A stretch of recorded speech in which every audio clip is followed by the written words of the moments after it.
Grandma. I call my grandmother I Gia. call her Suki. Grandma. Yeah, Grandma. Grandma. Nana.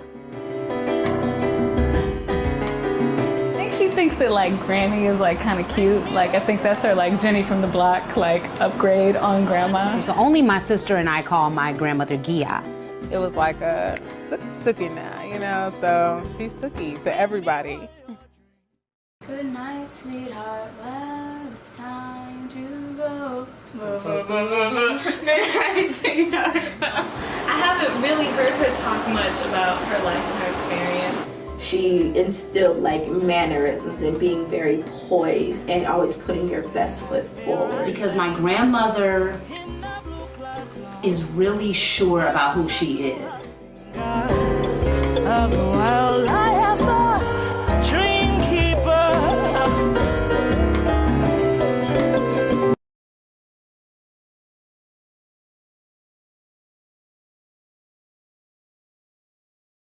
Hello, everyone.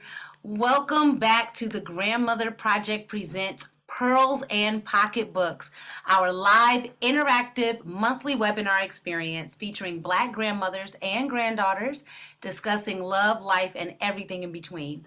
I am Melanie Brazil, and I am the creator of the Grandmother Project, an original 9-episode docuseries and archive, which you just watched the trailer for, now available on YouTube.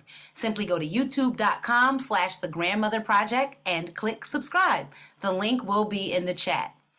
So last episode, we took you down south to Mississippi as we chatted with accomplished musician and author Dana Rice about her work to preserve the wisdom and sayings of Black grandmothers. In her books, A Half-Truth Equals a Whole Lie, and You Don't Want People Talking Under Your Dress. Dana even blessed us with a live performance of one of her songs. So if you missed that episode, be sure to check out episode 17, Wisdom, on our YouTube page. Tonight, we are chatting with a Black grandmother who has never been afraid to pursue her dreams. It is my pleasure to welcome you to Pearls and Pocketbooks, episode 18, Dream. So without further ado, I'd like to introduce you to tonight's guest. Aku Kadogo was born and raised in Detroit, Michigan. She is an international theater director, choreographer, arts educator, and cultural preservationist. She is currently senior lecturer in the Department of Theater and Performance at Spelman College in Atlanta, Georgia, where she was the department chair from 2016 until 2022. A multifaceted artist, she directs highly energetic, imaginative, original theater works and has produced several international collaborative interdisciplinary projects. Her eclectic career has spanned the United States, Australia, and Asia. Prior to her arrival in Atlanta, Georgia, she served on the music theater faculty at Yongin University in Seoul, South Korea, and was the director of the Black Theater program at Wayne State University in Detroit, Michigan, directing many works there from the African American canon, including Langston Hughes' Black Nativity, Ruby Dee's Zora Is My Name, and August Wilson's Joe Turner Has Come and Gone, and even newer works such as Janet Sears' The Adventures of a Black Girl in Search of God, and In the Red and Brown Water by Terrell Alvin McCraney, just to name a few. She has collaborated on original works with award-winning writers Chris Tisch, author of Night Scales, and Bill Harris's Booker T and Them for ArtX Detroit. She's also the director of Salt City, a techno choreo poem by Jessica Care Moore, which was conceived at Spelman College, produced in Detroit in collaboration with the Charles H. Wright African American History Museum and the Joyce Foundation. It was most recently performed at the world-famous Apollo Theater in New York City. She has had an ongoing interest in the proliferation of contemporary indigenous dance theater in Australia and Asia. She was a longtime teacher at the National Aboriginal Islander Dance Theatre in Sydney, Australia, contributing to the current cohort of artists who now influence the scene there. As a performer, she has worked in film, television, and famously made her career debut in the original Broadway classic for colored girls who have considered suicide When the Rainbow is Enough by Ntozake Shange. She has also been an associate choreographer on the Tony Award-winning show Rent, touring in Australia, China, and the US.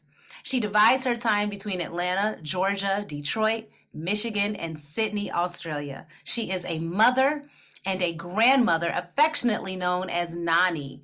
And it is my pleasure to introduce you to Aku Kadogo.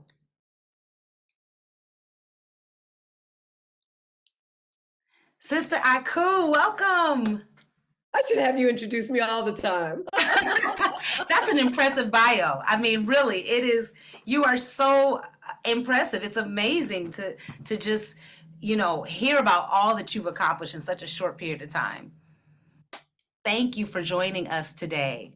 It's been my absolute pleasure getting to know you. This is a delight to actually. Isn't it? Now. It's a delight to be face-to-face. Technology is pretty awesome, right? I love this. Like that. We love it. Yes. So, I know that today's theme is dream, right? Because you've always been somebody that has had big dreams. And, all of our stories have a beginning. So I want you to take us back to your beginnings in Detroit. What was it like growing up in a place like Detroit when you did? Well, I feel like I had a magical childhood. It was pretty special. A loving family, a very rich community life, and a city that was absolutely pumping, that I was a child in the 60s. So coming up, Motown was happening. There was art, there was music, there was a lot of community activities. In our home, we had a lot of music, books, people coming by, a crazy uncle who used to come, and all my friends always wanted to know, is your uncle coming tonight? Because he played the piano and tell stories. And, it's just a very rich life that I felt free to become who I am, and a home life that stimulated that.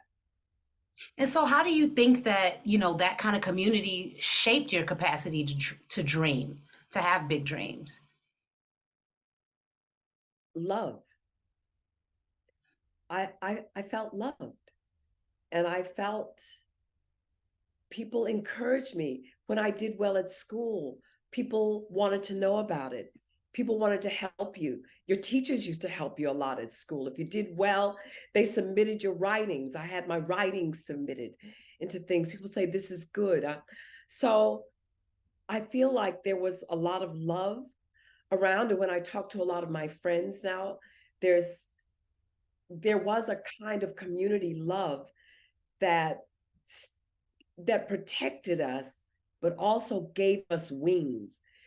I know my friends that have done well, that we all felt that kind of love and encouragement, because you did have a place of people that cared about you, not just your home life, but your community, your surround, your church, your neighbors wanted to see you do well, Yeah. Friends that you rode your bicycle around the block with.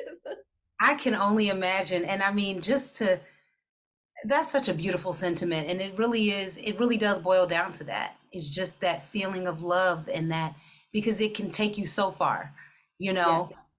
And so we're talking about Detroit. We're talking about this. I'm assuming, you grew up in Ross lived down the street, What was that? Marvin Gaye, you used to see him drive around in his Rolls Royce. You could see people in their furs. Detroit was a very fancy city. If you rode around at night, you could see things. You saw this around you. It was in your neighborhood. So you watched Motown. You were a part of that. Yes, it was around you. It certainly was, I mean, I didn't get to go to the Motown Review, and sometimes I'm like, oh, and it was something like $3, and you could go see everybody all day long. And that's what a lot of kids did when there were school holidays or school breaks. So yes, it was that was going on, and it was there.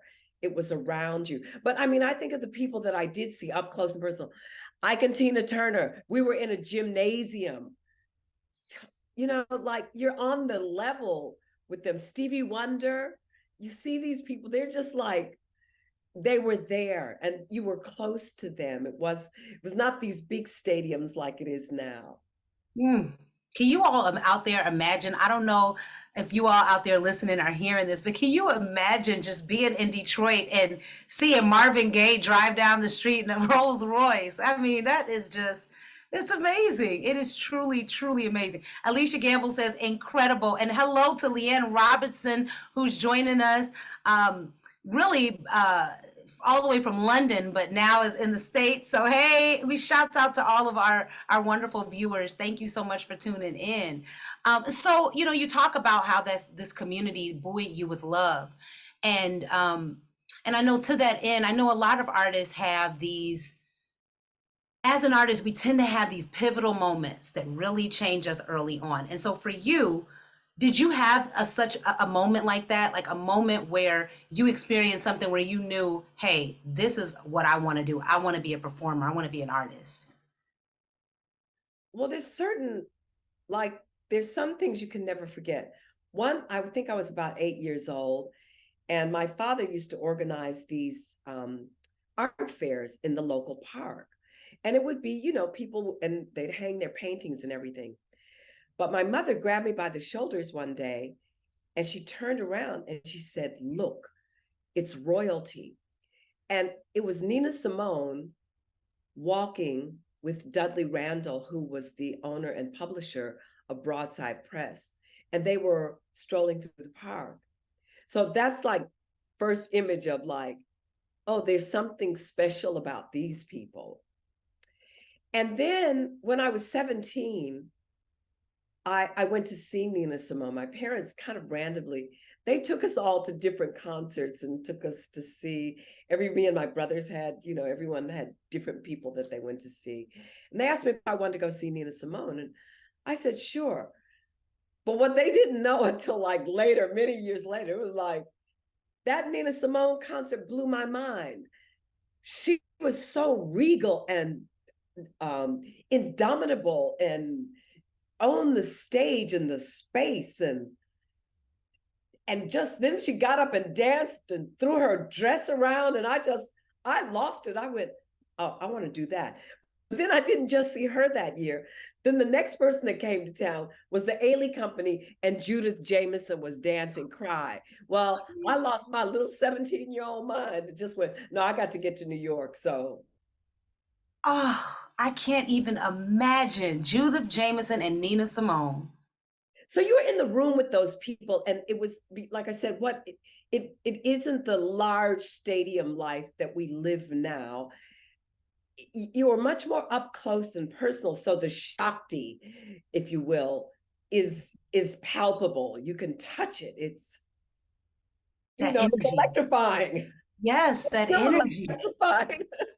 Listen, I'm feeling it just hearing you talk about them, you know, because they continue to influence, you know, even to this day. I mean, I can think about the first time I listened to Nina Simone, or, you know, watching videos of Judith Jamison and that leg extension just reaching up to the heavens. Oh, forever, and her arms that just went out. Yes. And so to be there. All of that. But I also will say, see, the television that we watched, there were so many Black intellectual shows. We were seeing Sonia Sanchez on television, Nikki Giovanni, Angela Davis at the time was out there, you know, but these, Amiri Baraka, they were on television. They were doing plays. There was Black music that was on television that was, you know, these musicians that eventually I was going to go to New York and meet and work with in some instances. And this was part of our cultural life, and you could touch it. So that was the Detroit I was growing up in. And then in my last year of high school, I joined a Black theater company that, as I historically learned about it, was founded by Woody King and David Rambo and Woody King founded a theater called Concept East Theater. And it was there that I met the playwright Ron Milner, who became a big, important influence in my life. And Ron Milner then introduced me to Woody King, who I didn't know that Woody King was going to become my theater father. And, you know, it's all, you know, yeah. just all of these connections Yes.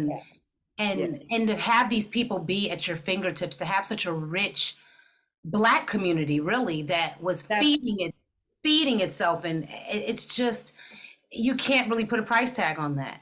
You know, right. you can't. And so, you know, I know that the apple doesn't fall too far from the tree. So I want to talk a little bit about your parents, because you touched on it, how cool they were, and like, you know, took you all to these concerts, but how did they shape your dreams? One, they're both real fun people to be around. Yeah, they were fun.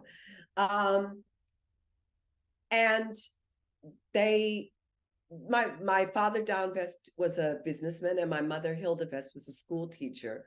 And then in the second phase of their life, when they retired, they bought Broadside Press from Dudley Randall. So they wanted to continue that important legacy of literature, you know, our literary legacy.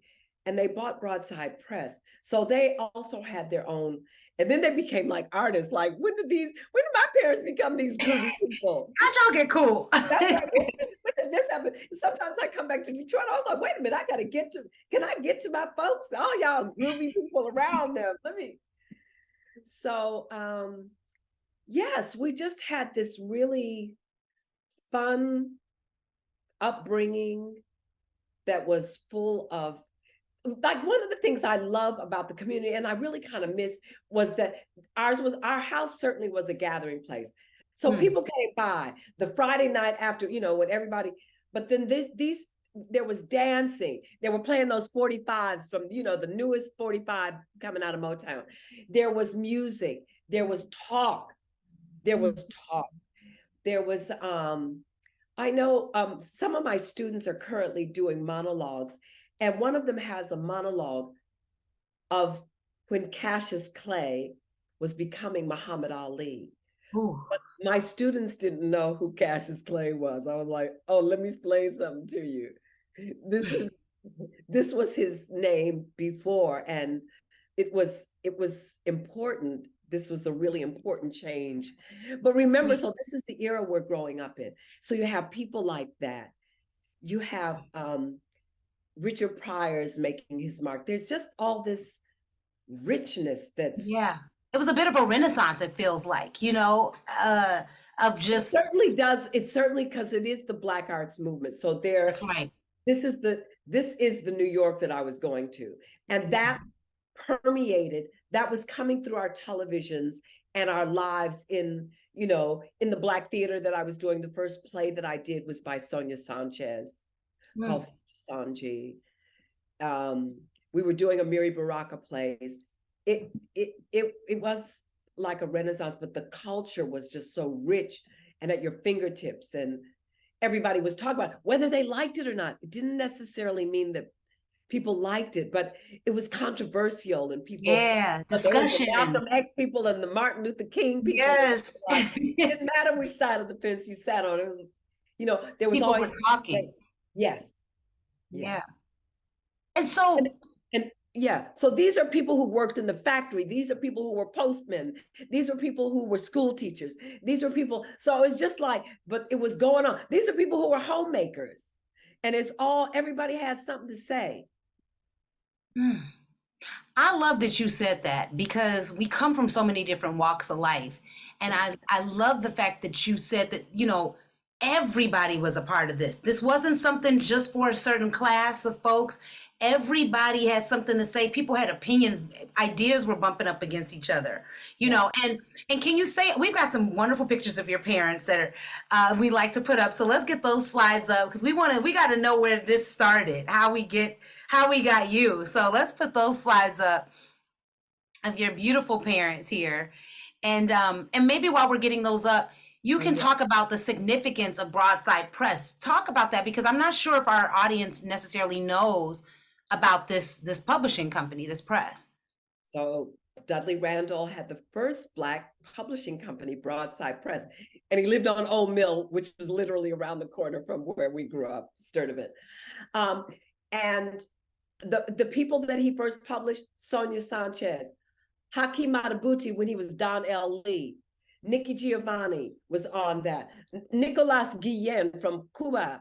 Gwendolyn Brooks. I mean, the list goes on and on and on of people that got their start there, that, you know, went on to become our literary icons.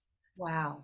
For parents. And so my parents saw fit to continue this legacy. This was something that they wanted to do to contribute to the community. What and a that was legacy. important to them. And then it gave them another life. And then they met Sonia Sanchez. They met Jane Cortez. They met Eugene Redmond. They met Etheridge Knight, Gwendolyn Brooks. Those people became regulars in their lives. How amazing. This is just incredible. I think we have another picture. Do we have another picture there? I love, yes, this is a fun one. Can you tell us a little bit about this photo? That is my mother's 90th birthday party that we had in June. And that's me with my brothers. Oh, wow. What a blessing. And you can see the fun. You all look like you're so much fun. What a fun family to be a part of. We gotta have fun that day. It was a great celebration. What a blessing. Yes, such an incredible blessing. I know that you know, you talked about, you know, seeing Nina Simone and Judith Jamison. And I know that, you know, for me, a pivotal moment was when I saw For Colored Girls at my high school. We had a production of For Colored Girls Who Consider Suicide in my high school. And I had never in my life seen something so raw and vulnerable. And for those of you that are just tuning in, Aku, you were actually a member of the original cast of For Colored Girls on Broadway as the lady in yellow. Can you talk about what that experience was like for you? So I met Saki Shange and Paula Moss, I'll also mention. The two of them had come across from San Francisco, and they had been performing these poems. Paula had been dancing with Zaki, and they were performing it in a women's bar called Minnie's Can Do Club in San Francisco. And I met them in Diane McIntyre's dance class. And Zaki asked me, oh, how would you like to improvise with us? So I, in fact, started working with Zaki in the clubs. And we were, you know, I was improvising as a dancer with her and with Paula. But then there was talk around town, you know, about this writer and these things and these clubs. Very much we were part of the loft scene in New York City. There was a lot of creativity going on. And eventually Oz Scott was brought in with Woody King. So Woody King and Oz came to see it when we were down at one of the clubs, like Old Reliable, down on 3rd Street between Avenue B and C. If you know New York, like over in Alphabet City. Yeah. On the east side. East side, yeah. Kylan Kane from The Last Poets, all of that. We were performing there. And they saw something in it. So Oz Scott started to direct it. Oz Scott was introduced to Ntozake by Ntozake's sister, Ifa Baeza. And we all got together, and Woody gave us an opportunity to perform it at the New Federal Theater. So we performed it downtown at the New Federal Theater, and that is where it began to get like a following. It was cultish practically. It was like, oh, wait, this is a something.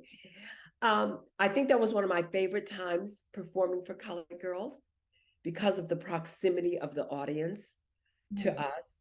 And you could feel and sense all the emotions and what people felt and how they responded to the words. And, you know, there's a beautiful Toni Morrison documentary, The Pieces I Am. And one of the things that she says, Toni Morrison talks about how powerful words are. I mean, these are poems, and these words have power. And it's that is the beauty of what happened with Colored Girls, is how powerful these words and this storytelling was, and how it opened. And then we went from there to the Public Theater. Joe Papp became a co-producer. and we were at Public Theater. And for me, I was still in my last year at NYU. So the day that we opened in Colored Girls, I graduated the next day. So our pictures were in the New York Times. I was like, oh, this is kind of cool. What a dream. We have some amazing pictures. We're gonna put up this amazing photo. Yes, look at that. This was the Colored Girls Company. This is while we were still downtown at the Public Theater. The late Lori Carlos, a very dear friend, Trezana Beverly, who went on to win the Tony Award that year, Risa Collins, Roxanne Reese, and Sherry, I think it is. Yes, I can't remember her name. But yes, yeah. And look at you. That's you. You're the second from the left, right? That is me. That is me. Look at you. Oh, amazing. We've got another one here. This one's from a spread. Oh, yeah, this is from the Vogue spread. Now, this was really cool because this is a Richard Avedon. And this was like, so going to Avedon's studio was like the thing of the day, you know. Avedon, who's photographed everybody at that time. And we went to his studio, and Henry Geldazzler was there, and you know, they got the fans going. So we had fans going, and we were doing, and the music was playing, and they click, click, click, click, clicking away. And then we were in the July spread in the center of Vogue. Wow, look at that. That is incredible. This is history. For those of you out there watching, our chat is just lighting up. People, absolutely amazing, breathing their rarefied air. What an experience. I mean, this is our history right here. We can take this slide down now. I just want to say, you were part of a cultural moment. And Yes. What did it feel like? Because this piece, even still, this piece really is just one of the most raw and vulnerable pieces that is out there that's been written from a Black woman's perspective. What was it like to perform this? Did it feel vulnerable to you at that time? Did it feel edgy? It felt edgy. It felt, well, see, the interesting thing that I remind people, Zaki was only 28 years old. We were all pretty young, really. I was the youngest member of the company. So it was, and what does it feel like when you're young? Well, when you're young, to me, being in your 20s feels like you're on a roller coaster. You're always going like, oh my God. You're going like, it's like, that's what it feels like. You never have a moment to catch your breath. So, but yes, we were doing this work that was, here's what I do want to say. The ground was being laid for us, though, because when we got to New York, remember, Amiri Baraka had set the stage, Barbara Ann Tier had set the stage, Melvin Van Peebles we were walking into a fertile ground. So then here we come, the next gen, and it's like, this is what we're burgeoning, and we've got to say this now. And it's our turn. And so it's like, yeah, it's our turn. Oh, wow. Oh, what an exciting time. It was exciting. And to pay homage, right? I mean, I think Yes. I appreciate, and I'm sure everybody out there listening appreciates the fact that all of these experiences are building. Somebody is opening up a door that lays the foundation for the next group of people to come in. And none of us really do this on our own. We're all building on something, Yes. And so for you to acknowledge the greats that came even before this came, is really important, because this is that history that is so important that we pass down. Oh, yes. And that's why it's so interesting. And I always mention Sonia Sanchez, Sister Sanji. What was interesting about it, there was a one-woman show that I did. I was 17 years old. But I always say that got me ready, because it was kind of like preparing me for the soliloquies of Colored Girls. But Sonia had already written one. It's a short one. It's hard to find now. I don't even know how to find it. But, and they were experimenting with the form. Amiri Baraka was experimenting with the form. Melvin Van Peebles had put Ain't Supposed to Die a Natural Death on Broadway. These were from his poems. So they were experimenting. Barbara Ann Tier was doing ritualized theater. So that were coming into, so then this is, like I said, so then here come the kids And we're coming, and it's like, oh, this is what we're doing? Let's flip it and do it like this. Yeah, yeah. And so, fun fact for all of you watching. So Aku and I share the fact that we've both played the Lady in Yellow. So in 2019 in Chicago, Court Theater actually remounted for Color Girls, and it was directed by your cast member, Sarette Scott.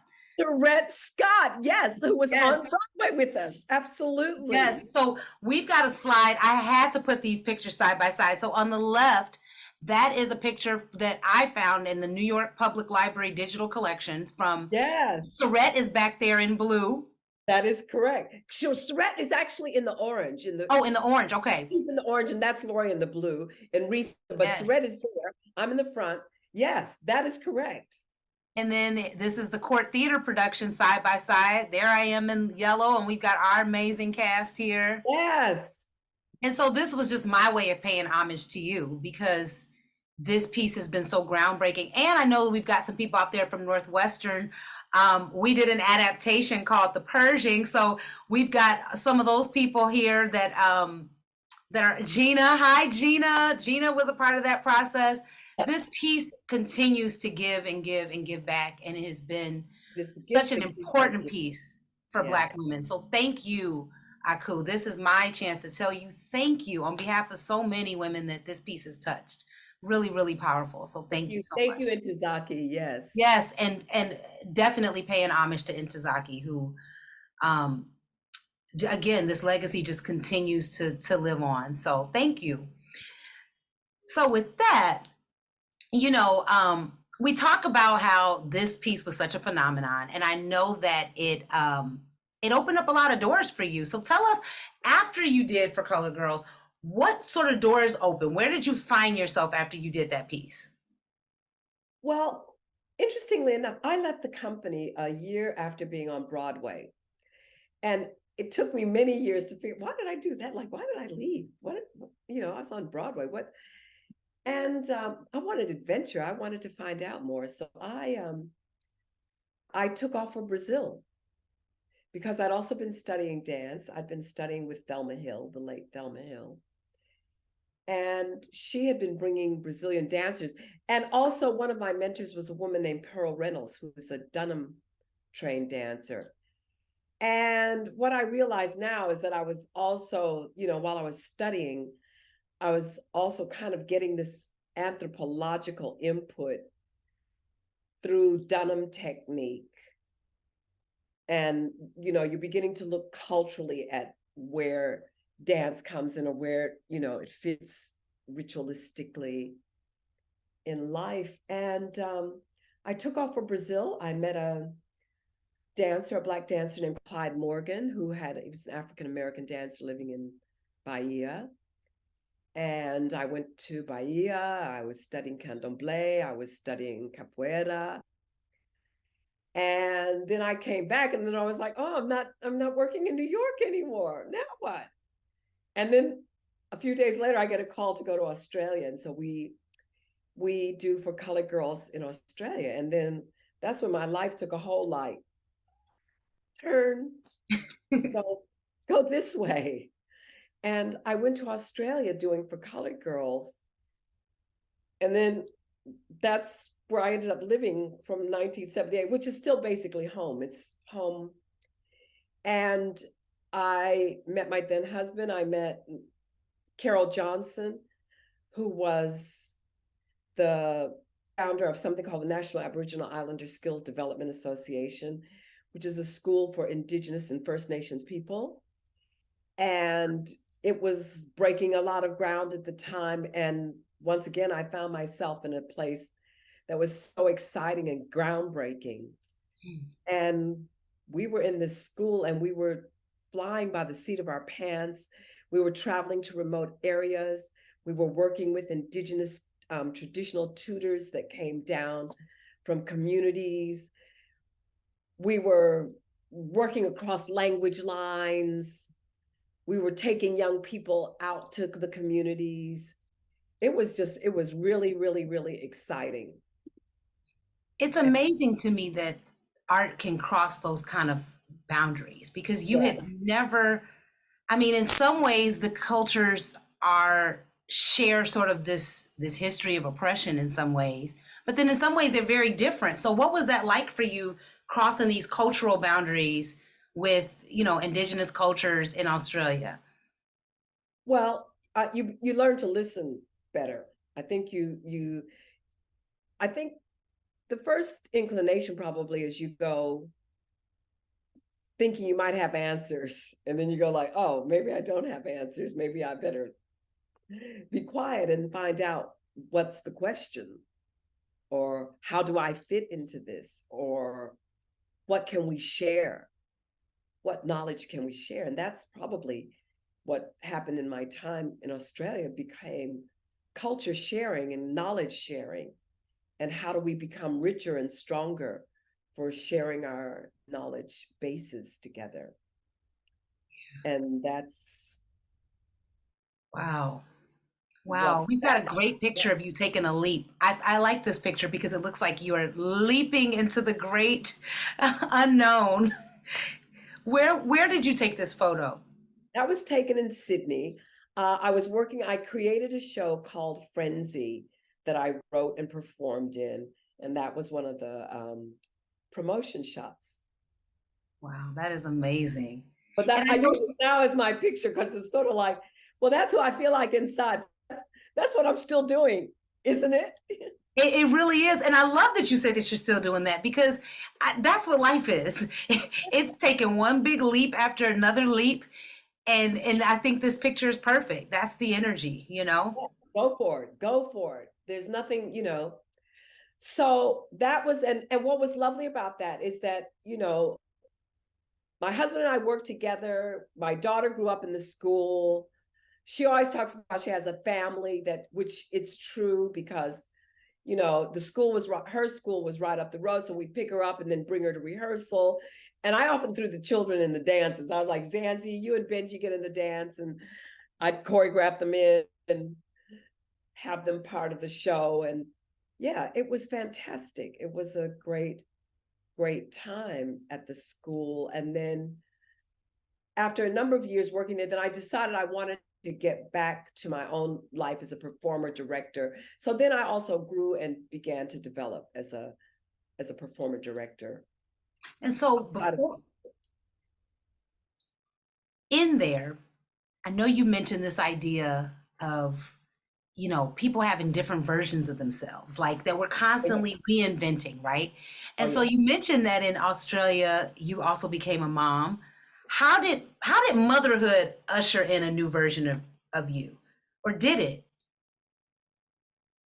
Oh, I think for sure. It does. I mean, all of a sudden you're responsible for somebody else, like for real, for real, for real, for real. For real, for real. And they wake up in the middle of the night.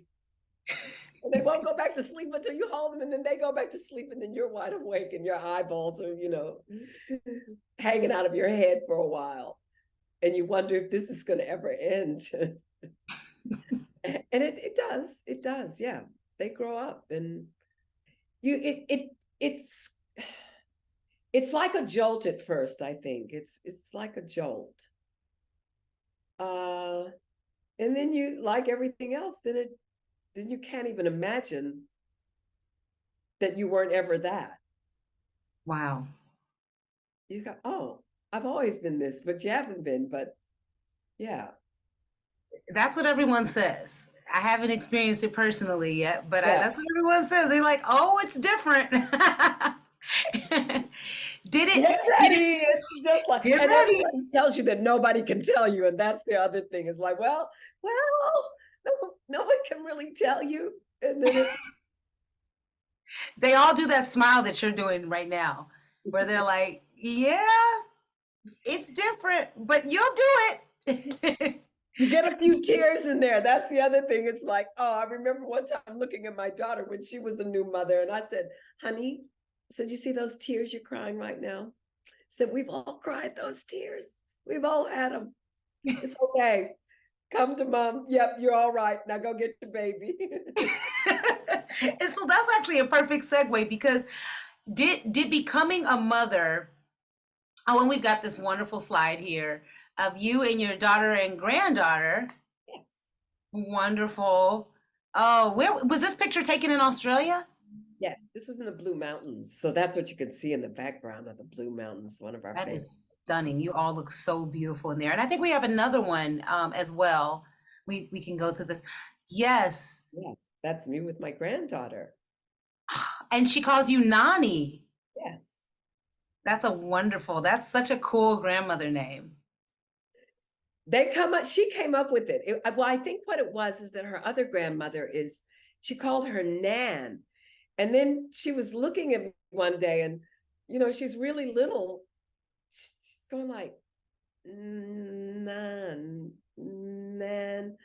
She couldn't figure it, so like Nani, maybe. It was like, she was like, well, you're like this, but you're not that one. And yeah. That's so sweet. That is so sweet. I always love, that's one of my favorite parts of doing this is finding out what everyone's grandmother name is.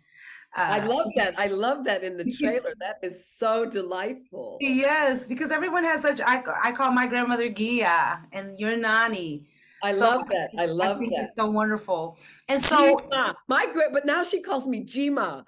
Come on, Jima. That's so cute. And of course, you had to have a cool grandmother name, nothing less for you. Yeah. And so it's such a good segue because, becoming a mom, did it change the way that you viewed your own mom?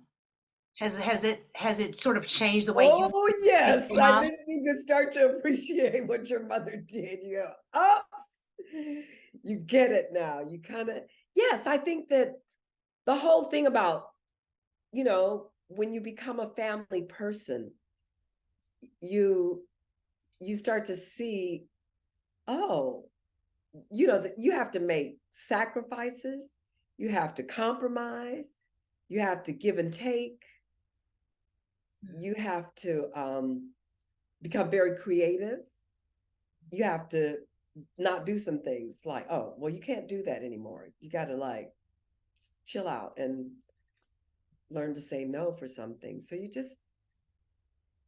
and that it's okay, that it's not the end of the world, that other things come around. So then life the events of life mellow you out also.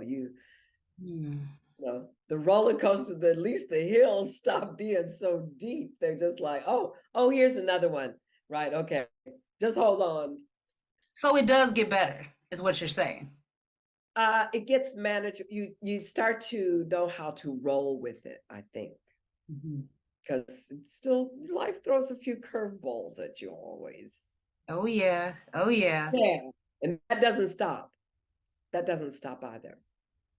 Yeah. And I know that, for you, not only are you a mom, not only are you a grandmother, but you're a teacher. You've sewn into so many different people. And in fact, one of your students, my apprentice, is how we got connected. She's a fabulous actress here in Chicago, and she spoke so highly of you that, I felt like I knew you just from her speaking about you. So love to you, Maya, out there. Yes. So tell us, as a teacher. And all the apprentice girls, actually, because I've interacted with 3. They are just, that family is amazing. Forces of nature. That's right. Right. And so all of you out there will be hearing more about this family and about those princess girls. But, so how is this teaching? How is teaching shaped you as an artist? How has that sort of expanded your mind and expanded your capacity to dream big for yourself? Well, the crazy thing is I became a teacher so young.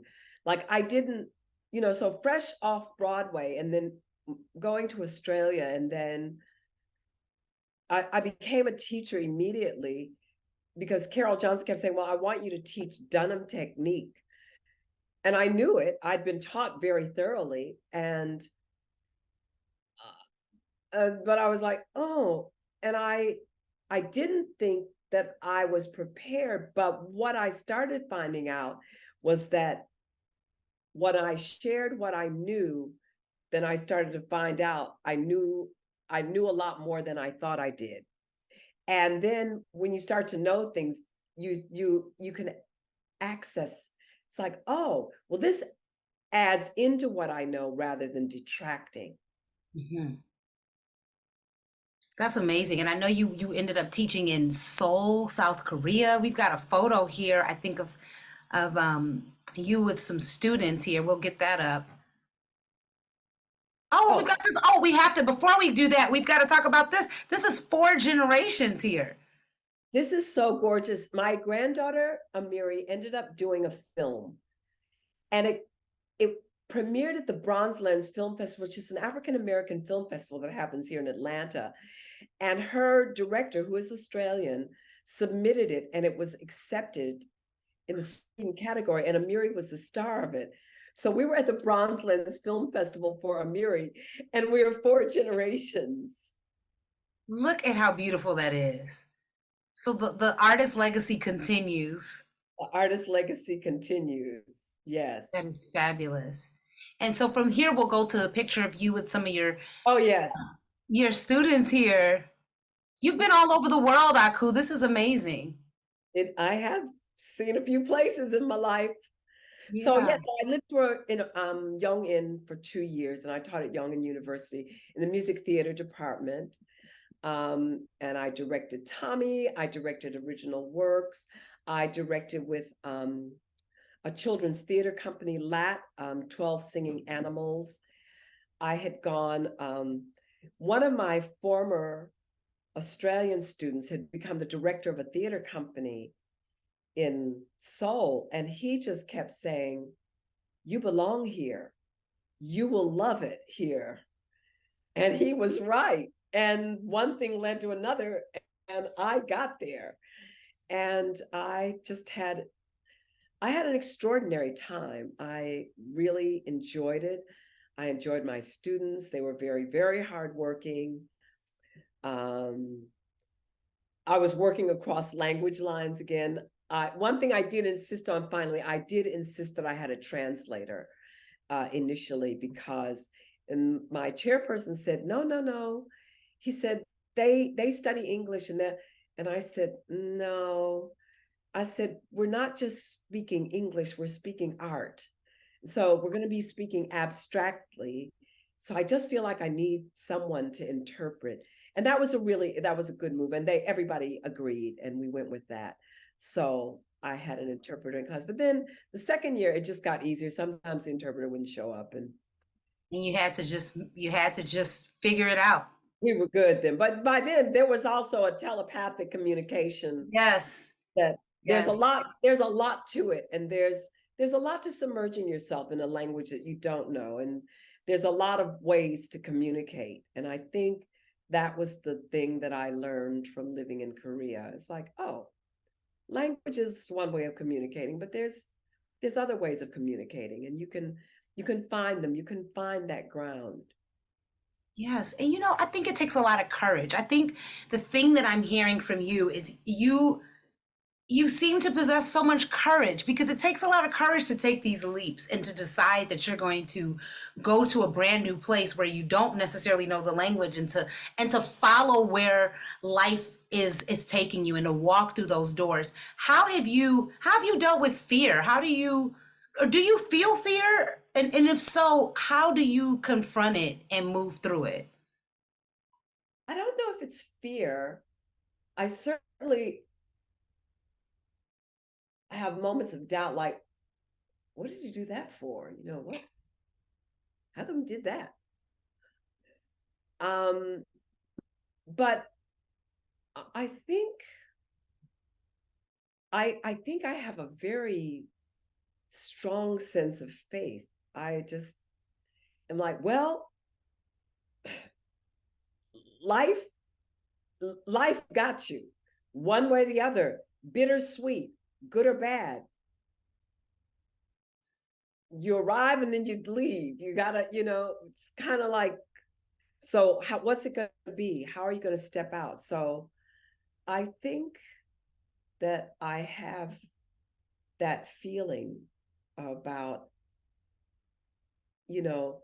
I also know that if you don't step through those barriers, how will you know?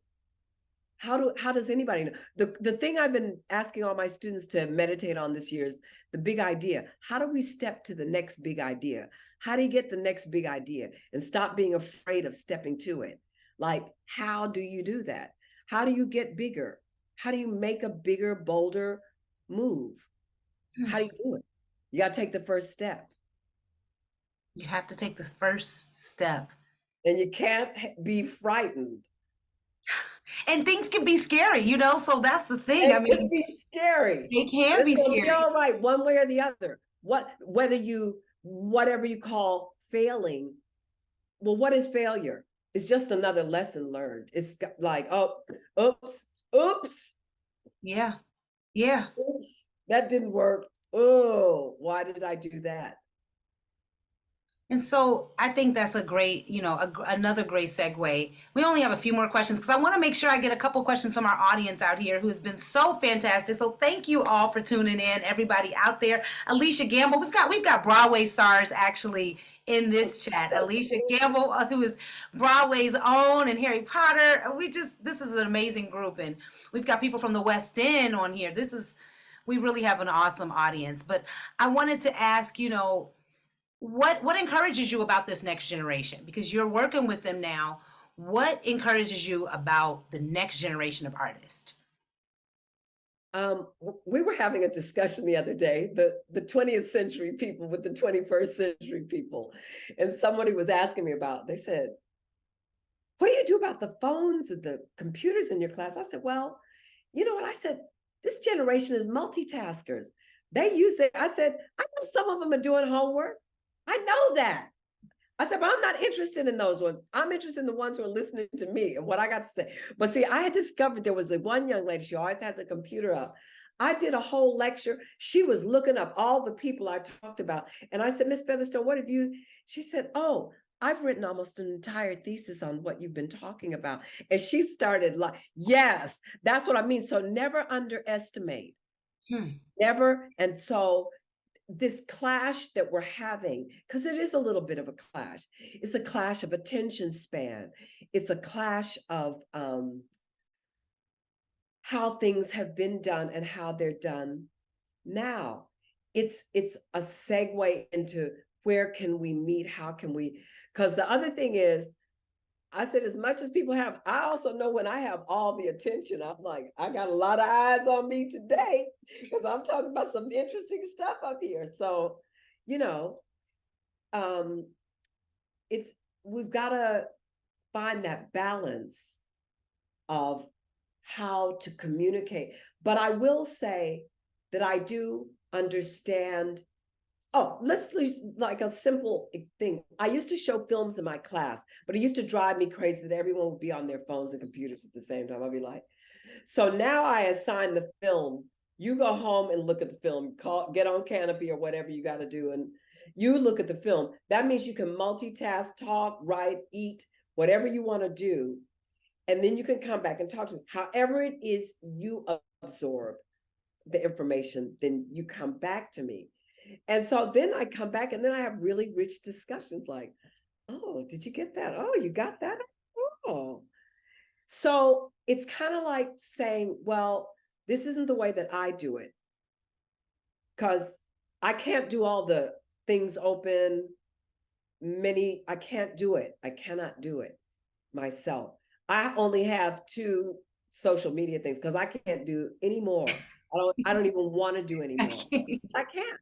I just can't. I'm like, no, I can't. And I don't have to, but I know that they do. So you just got to find out what's interesting about it. Where are they coming from? But I also know the discussion has been honest. The questions are real. What they're coming up with is exciting. If I can be as interested in them as they seem to be interested in what I'm saying, then I feel like we have a really wonderful meeting ground of, well, what are you doing? How do you do that? And then they tell me all the things like, oh, well, I use this app to do this and I said, can you come to my office and show me how to do that? Can we make this work? I love that. So I think you just got to find I'm equally as interested, and I know that I said this I was giving a keynote somewhere, but I remember also looking around at my peers and I said, listen, guys, I said, everybody in this room got gray hair. And we're all going, we got to get more young people in the room. I said, well, do you go to the spaces that young people are in? Because I said, they got some real interesting spaces if you go to theirs. I just said, find out what some of them are doing. And I listed a couple of my favorite. There are two. There's a wonderful bookshop here in Atlanta. It's started by a beautiful young woman, Rosa Duffy. She has all these Black books that you can come in and read. And then they have workshops where they have journaling workshops and they show movies and have discussions on Thursday night. She's in her 20s. That's amazing. That's what I'm saying. So it's like, find out what's happening. And there's another student that I had, and he and his wife, they used to go and have storytelling time, riding on bicycles and going from porch to porch. Oh, I love that. I love that. But I'm just saying, like, go find out. It's like, let's do some. So get on a bike and go. This intergenerational exchange that you're talking about, I love the fact that you are saying that, honestly, people have got to meet in the middle. If we're going to grow, there are things that my generation needs to learn from you and must learn from you. And there are things that we can offer your generation.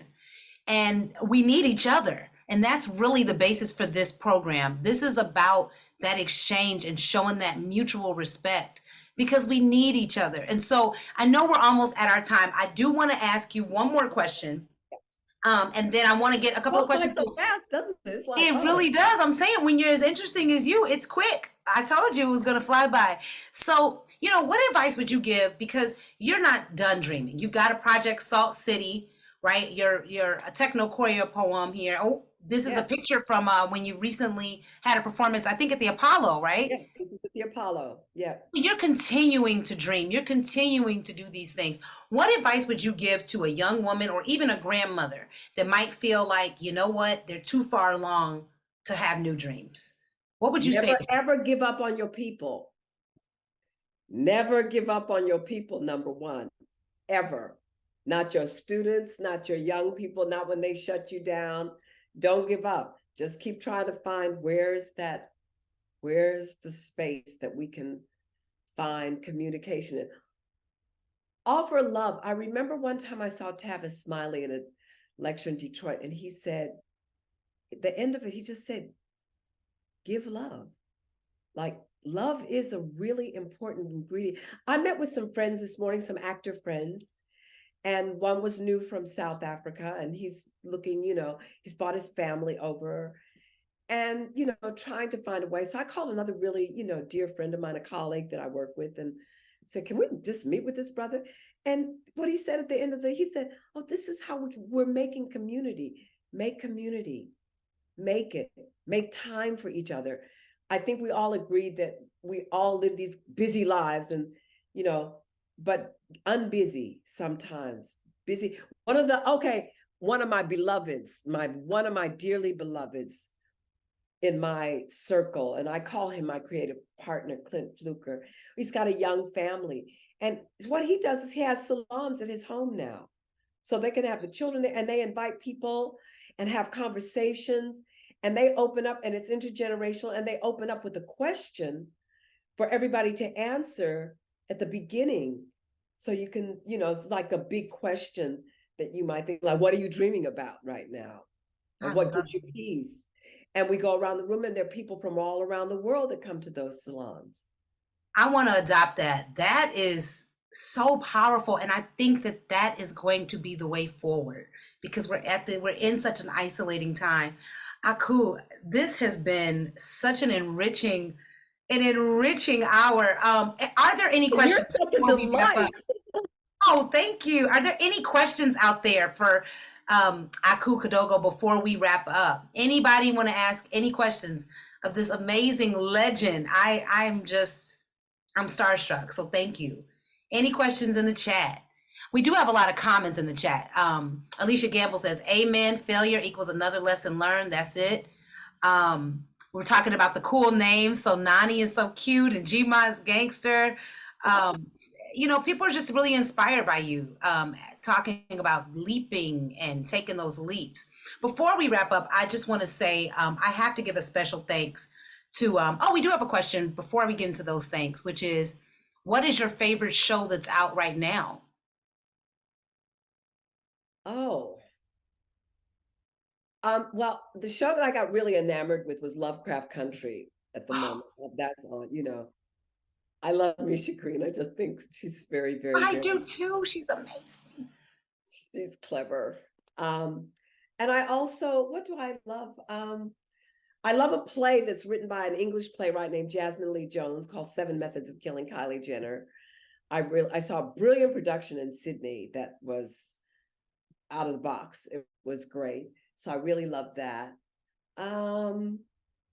Yeah, I actually have to, I will make a confession here just so I can titillate people. I don't own a television. I don't own one. I don't. And it's so I gotta live, I live in a real dreamy space. So I just when I gotta check in with somebody, check in and then. And I think maybe that's the key. I think with that, I almost want to take my TV. I like to dream. I really do like to dream. And I started going what's in my head and what am I thinking about? Yes, tuning into your own dreams. I have to read these comments to you before we wrap. Not a question, but Alicia Gamble wants to say thank you for sharing your experiences, your wisdom and light. And then another lovely, talented soul that you will be hearing more about says, Leanne, all the way from London, so inspired. I've just taken a leap to come to New York, and everything you've said is an affirmation. So thank you. And then, of course, Gina, thank you again, Gina. Love those recommendations. Thank you. I do want to also thank Maya Princess again for making this connection. Beverly Covington, Paris Nesbitt, Cassandra Brazil, my mom, and our awesome technical engineer, Zeke Hester. My mother, Hilda Best. I hope she got there. Yes, I do too. Yes. Wonderful. Anybody else you want to give a shout out to, Aku, before we wrap? All the people out there, Maya, thank you for connecting us. This was so wonderful. I just absolutely love the idea of it. And everyone at Spelman is so lucky to have you. I really wish that I could have been one of your students, but I'm happy that we've made this connection. So many of you have asked how you can support the Grandmother Project. Right now, you can go to our YouTube page at youtube.com/The Grandmother Project. Please click subscribe. Again, thank you so much, Aku. If you all out there would stay tuned for a couple of seconds, we've got a video that we like to show that gives you just more ways to support this work so that we can continue to make new content. Thank you so much. Thank you, Sister Aku. Thank you, everyone, for tuning in, and we will see you on the next Pearls and Pocketbooks. Stay tuned for a special message. See you all next time. Thank you, Melanie. This was wonderful. Thank you, Zeke. Bye-bye. All right. Supporting the Grandmother Project is easy. Simply go to www.grandmotherprojectseries.com and click Donate. You'll be directed to our PayPal page, where you can enter an amount to help support the creation of new episodes and content. Be sure to like and subscribe to our page on YouTube and follow us on social media. See you next month on the next Pearls and Pocketbooks.